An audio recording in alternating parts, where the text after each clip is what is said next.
अस्सलाम वालेकुम। आप सब लोग कैसे हैं? उम्मीद है ठीक होंगे, खैरियत से होंगे। आज मैं आपके लिए लाई हूँ अबकरी का महाना रिसाला जो कि 26 फरवरी 2023 का है। इसमें सबसे पहली जो बताया गया है, दर्जी ने कुरान के ख़िलाफ़ बनाना शुरू किए और अमीर हो गया। मैं इंशाल्लाह आपको इस अबकरी के रिसाले में जो कुछ छपता है, जैसे छपता है, वो सब सुनाऊंगी। आप अपने घर में काम कर रहे हैं, ऑफ़िस में हैं, जो भी काम कर रहे हैं, साथ आप अपने इसको लगा लीजिए और अबकरी रिसाला भी साथ साथ सुनते चाहिए। इंशाल्लाह आप भी इसकी बरकतें पाएंगे और मुझे भी इसकी बरकतें मिलें इंशाल्लाह। मोहतरम शेखुल वज़ाइफ साहब, अस्सलाम वालेकुम। गुज़िश्ता 7 साल से अबकरी रिसाला पढ़ रहा हूँ।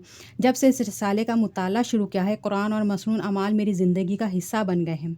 अबकरी रिसाले की वजह से ही मेरा तस्बीह खाने से तारुफ़ हुआ। एक बार अबकरी के ज़रिए रिश्तों की रुकावट ख़त्म करने के लिए कुरान पाक के ग़िलाफ़ों वाले अमल के बारे में सुना और फिर मैंने ये अमल अपने मुख्तलिफ़ मसाइल के लिए आज़माया और दूसरों को भी बताया। इस अमल से बहुत ज़्यादा फ़ायदा पाया। मेरे करीबी दोस्त थे जिन्होंने हमारे इलाके ही में दर्जी की नई दुकान खोली।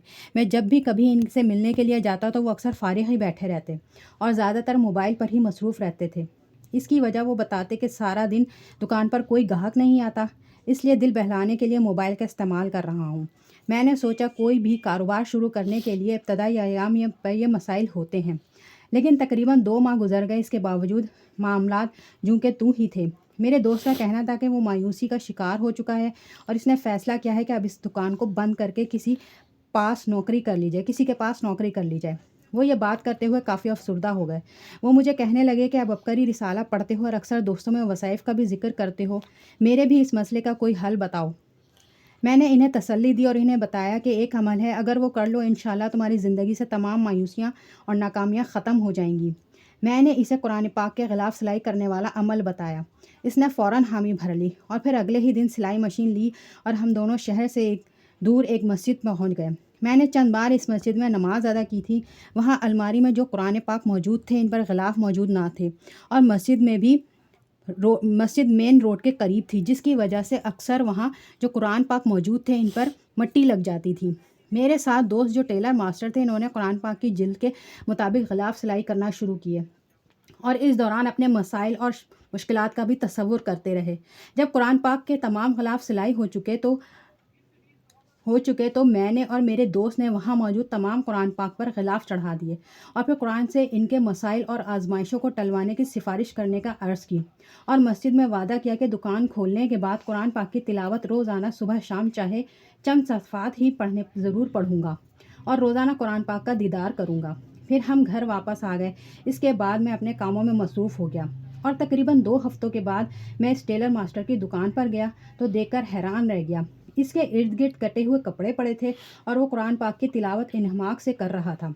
इसने मुझे नज़र उठाकर देखा और दोबारा नज़रें कुरान पाक पर जमा ली।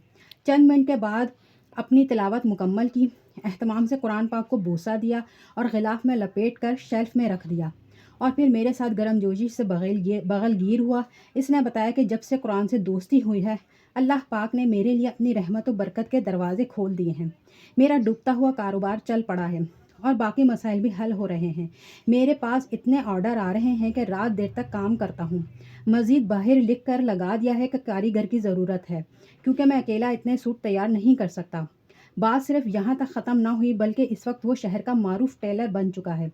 हर वक्त इसके पास काम की भरमार रहती है। यहाँ तक कि जब कोरोना वायरस की वबा आई तो इस दौरान काफ़ी लोगों के कारोबार ख़त्म हो गए, मगर इन दिनों भी इनका कारोबार उरूज पर रहा और आज भी उरूज पर है। इंशाल्लाह आप ये अमल कीजिए, आप भी बरकतें पाएंगे और मैं भी इंशाल्लाह इस अमल को बताने की बरकतें पाऊँगी। तो दोस्तों, आज के लिए इतना ही। मिलेंगे अगली वीडियो में, तब तक के लिए अल्लाह हाफ़िज़।